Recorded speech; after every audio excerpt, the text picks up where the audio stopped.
How you doing, guys and gals? This is Joe Cool Bushcrafter, and in this video, shot in the shop, I'm going to show you some cool knives,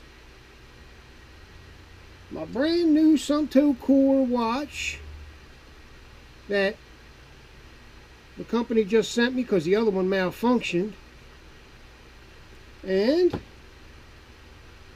my brand new Wandering Parsons wool anorak. That, by the way, didn't cost me 300 bucks, but it's probably worth 300 bucks. You guys stay tuned. I'll show you all this stuff. We'll be right back.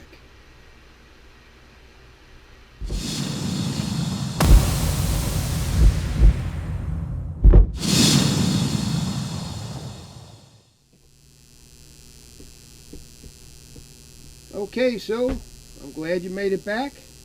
You didn't walk away. You're still here. So, we are in the shop once again. I kind of figured out that guys would rather see me in the shop rather than in my room. We were doing some stuff in the shop over the last few weeks, so we're still not finished, but it's okay. We can do videos down here. I'm absolutely fine with that. I call this the dungeon, right? This is where all the magic happens. So, during this video, I'm going to do something a little different on this video here.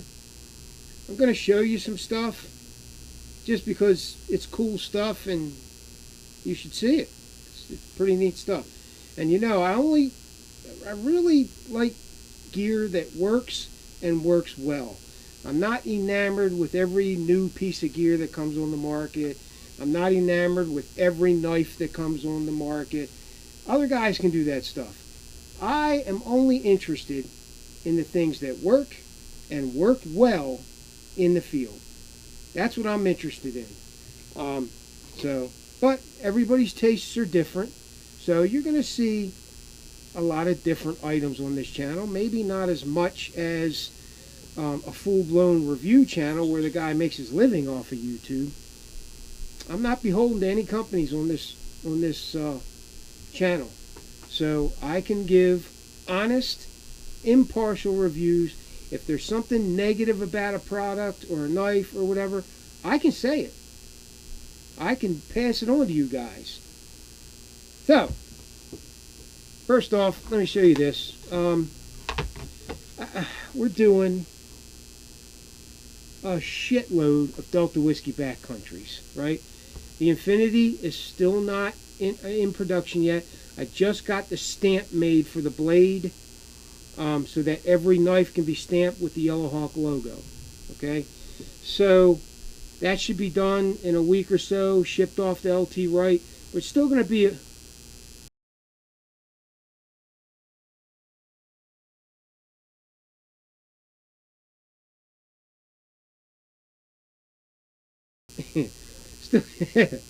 still going to be a few months, few months before we start seeing the knives. Okay? Hey, I got my new wool anorak from the Wandering Parsons today, and I got wool in my mouth. Anyway, so we got the Delta Whiskey Backcountry, right? CPM 3V. This is my design, right? This is my take on a one-tool option wilderness blade.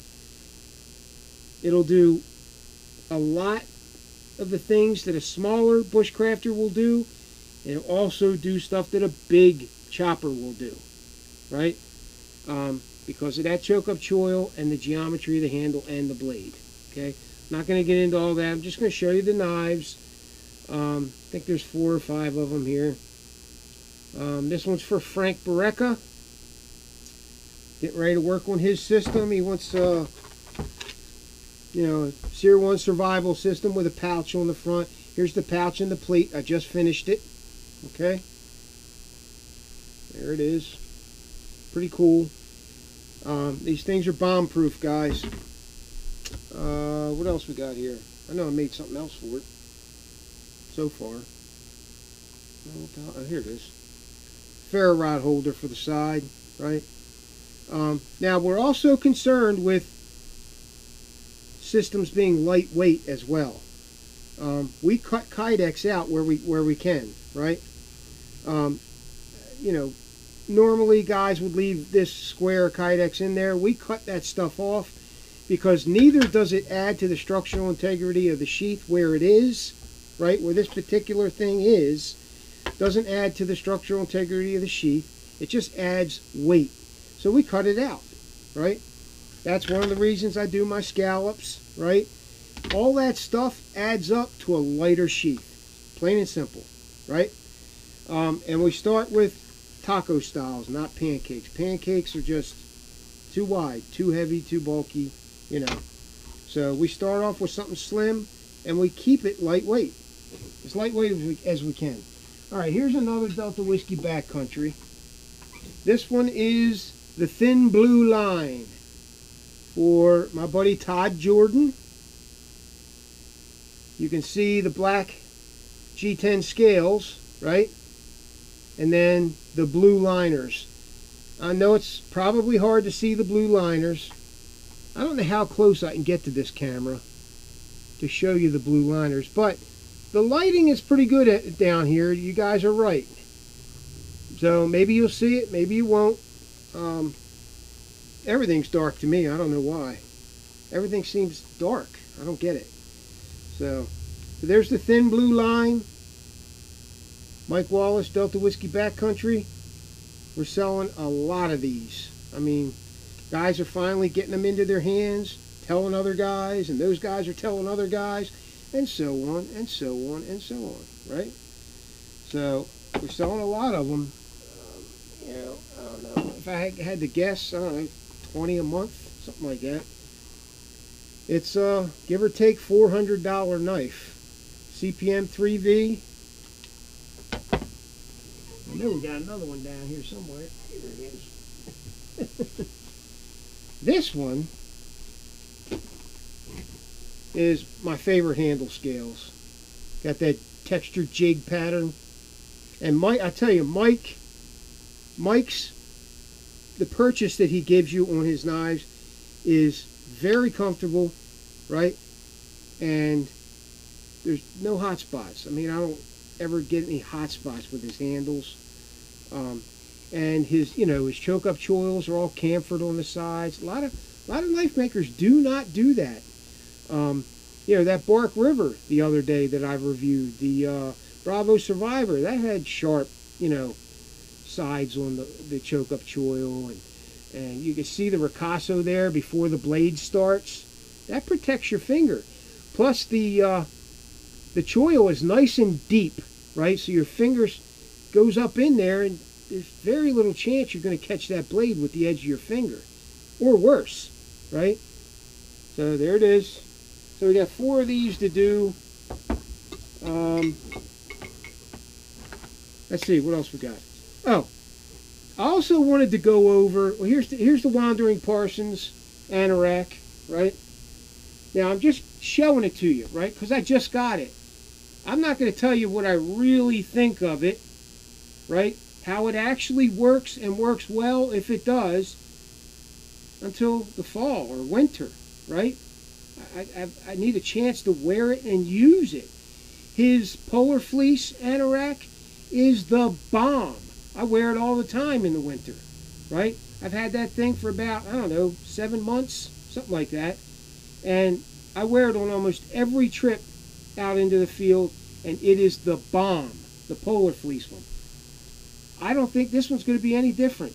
This thing is built as well as one of those Leicester River Boreal shirts, right? Because I've seen them. I've held them, you know. I've seen guys wearing them, right? These are, I don't know if these are just as thick, but I bet they are. It's blanket weight, 100% wool. It's just badass. I mean, I love it. This is a XX because I like the layer. I'm a big advocate of the layering system in winter, right? Nice big hood, nice deep kangaroo pockets. You know, he's got the gusseted thingy thing at the neck there. Not $300. I think he sells these for $150. That's half price, half. And I would not have ordered this if I didn't think it would work and work well, right?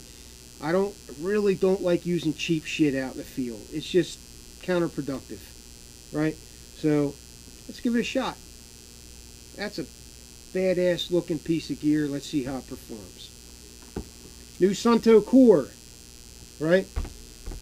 My other Sunto, I had to send it back. It malfunctioned after, I'm going to say 5 months. No, I'm sorry, 7 months. Malfunctioned so bad that I couldn't set it, right? It just didn't work. I changed the battery, right, to a longer lasting 5-year lithium battery, blah, blah, blah, blah, blah, blah, blah, right? And went to go and set it, it wouldn't set. So I sent it back. They sent me a brand new one. Brand spanking new, right? So, yay for Sunto. Thumbs up. Thumbs down on the fact that the other one malfunctioned. But shit happens. I understand, right? Shit does happen, right? My last Sunto, the Sunto Vector, which Mike McGowan now has, that thing's pretty damn old, right? I've had that thing for 10 plus years, maybe 15. So that thing never let me down. So hopefully this one won't either. But I'll let you know. The user interface is a little confusing on these. It takes a book to actually use this thing. It's not simple, that's for sure. Anybody that tells you it is, I don't know, delusional, I guess. Anyway, so I wanted to go over how you actually use one of our sheath systems, right? Let me take these glasses off. See, that's why everything was dark. All right, so this one's for Bill Hallowell. I tell you, this one really came out nice. Nice, strong. That retention is, you know what I mean? Bill Hallowell, he's in Australia. I sell a lot of sheath systems to guys in Australia. England, too. Great Britain. Leather Elites, they love them over there. So, anyway, there's that. This is the Wallace Spear 1. Badass blade. You know, if you're a hunter, survivalist, you know, that type of thing. It's a great bushcrafter, too. But not my first choice for this blade. Okay? This would be something along these lines would be my first choice for a bushcrafter, right? This is a quick hatch trapper made for me by Brenton Good. It's got DW Yellowhawk Customs, you know, engraved in there. Nice semi-Coke bottle, pine cone resin handles. This is the Yellowhawk Signature Edition, right? That's what he calls it. Signature Edition. Badass. Badass. Right? No dog in the fight here. When I come across a knife that I really like, I'm going to tell you. This one is a step above. Right? A step beyond most others. Right? There are thousands of knife makers out there, guys. Thousands. Right? This guy's a step above. I cannot get over how well this edge retains its sharpness. I just can't get over it. And it's 01 tool steel. So, anyway. So, real quick. This is a tabby dangler, right? With several options. These are the options I would like to have on my sheath system if I'm going out into the field, and especially in a shit hits the fan episode, right? So there it is. Take a good look at it. I built this one for myself.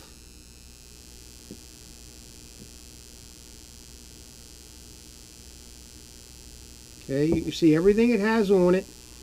If you're not familiar with our sheath systems, here's what it has on it, right? Tabby dangler, 3 layers thick right here. This is super strong. I doubt very much if you're ever going to break this, right? I see other sheath systems on the market, sheaths on the market, right, that have a plate back here and then it steps out this way and then it comes up, made out of 1 layer of KYDEX. It's just not strong enough, right? I tried that many years ago. It's not strong enough, right? So this is how we do it. Super strong. Overkill, right? Because I know what goes on out there in the field. You need tough gear. It's just that simple, right? And possibly your life could depend on this one day. That's how they're built. The first option here is a Phoenix EO5 tactical flashlight. Okay, Phoenix EO5's got 3 different settings, right? 3 different brightness settings. You can see them. Okay, 3 different brightness settings. You put it in here this way for if you're going to wear this thing in 45-degree cross draw. Okay, so you can take the tabby dangler off the whole thing or just fold it back. All right, wear it on your belt, 45 degree, and this thing shines out in front of you and you just kind of do this, right? Or if you want, and you want to wear this thing in dangler mode, you put it in dangler mode, stick the flashlight in the other way, right? The other way, and you just angle the beam where you need it to go, right? That's how it works. Pretty simple. Or, I like all the ors. You can use it as a handheld flashlight. Put your finger through the loop so you don't lose it. Handheld flashlight to, you know, in case you're snipe hunting. I've been on those 3 o'clock in the morning snipe hunts. This is what you need. Trust me. All right. That's for those of you guys who are you know, fond of those left-handed smoke shifters and buckets of steam. Okay, which are both great items to have in a bushcrafting survival episode, right?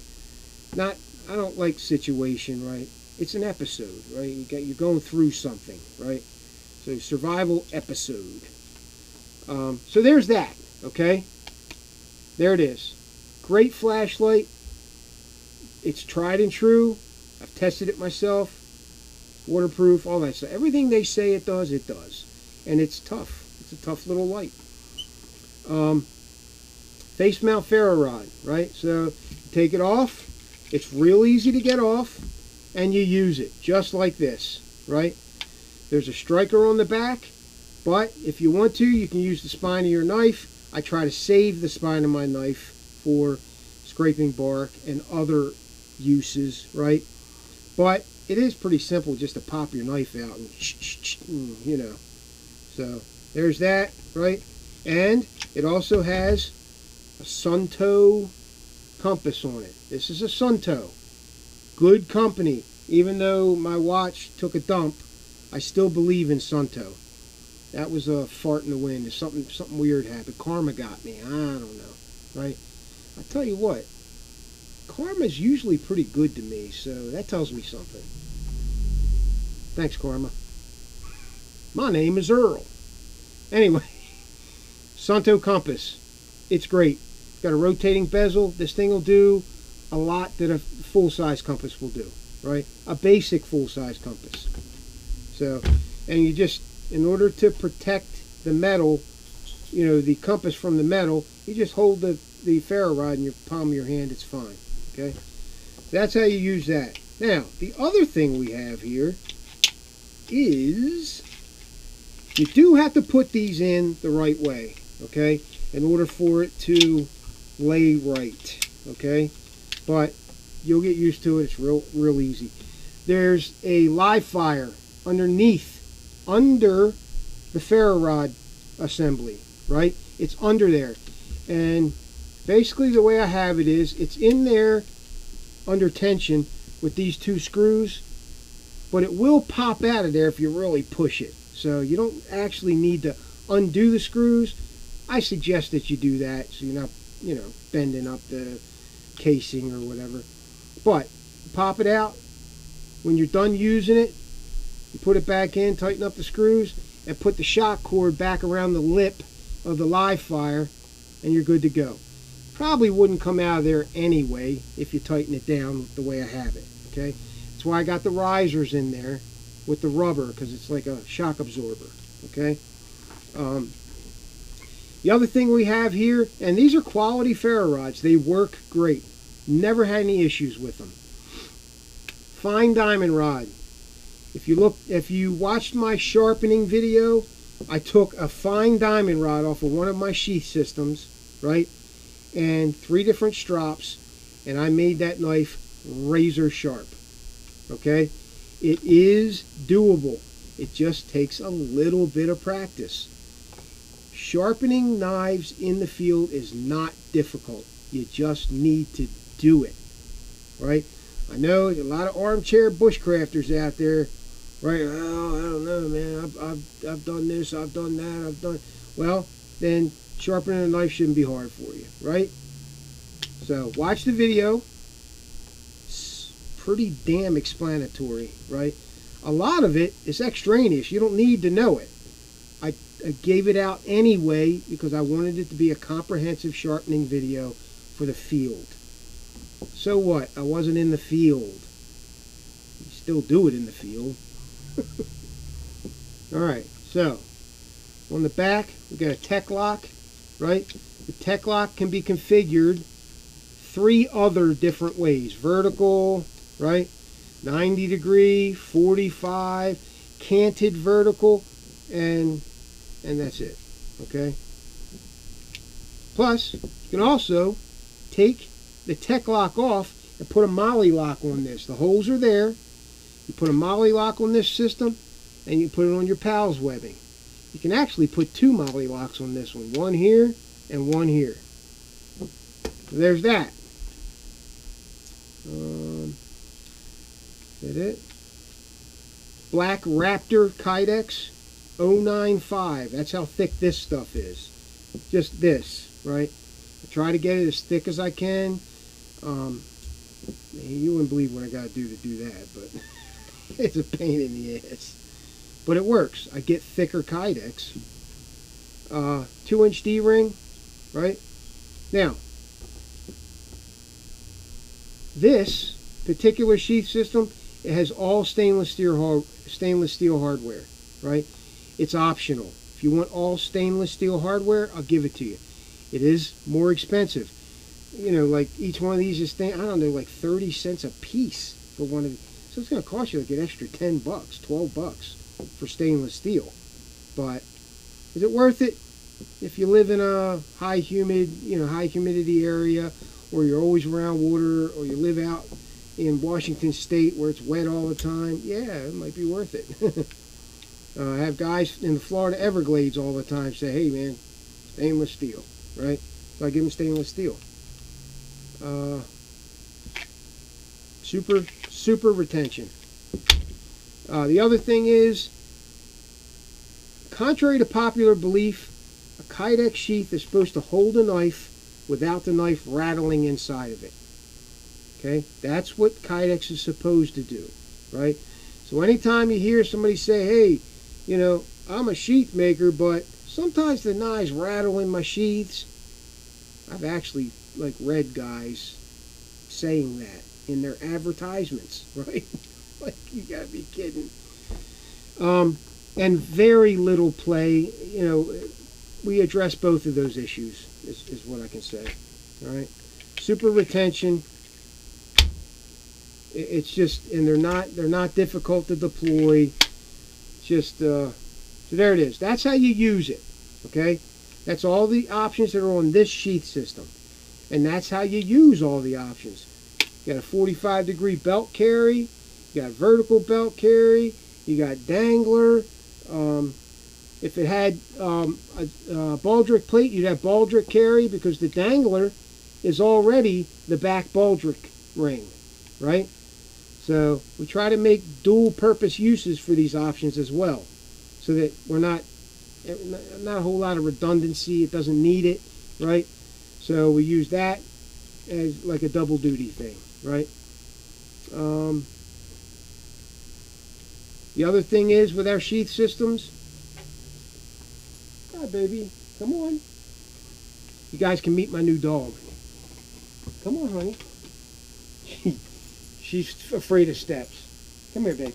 Hey, Kiva. Kiva, come here. Kiva. Kiva. She don't listen well. Come here. Hold it. Well, there she was. There she goes. So, okay. 3-year-old black lab. Sweet disposition. All right, guys. That's it for this video, I think. Wearing my M.Wallace necker that he made for me. Like right in front of me he made this. Like I watched him make this. Right? Badass. CPM 154 for this one. Field Series 1 maybe, I think. Pretty sure. Yeah. Only he made it into a necker, a little bit smaller. Alright guys, that's it. It's Doug Wilson, Yell Out Customs Outdoors. Thanks for watching. See ya on the next video.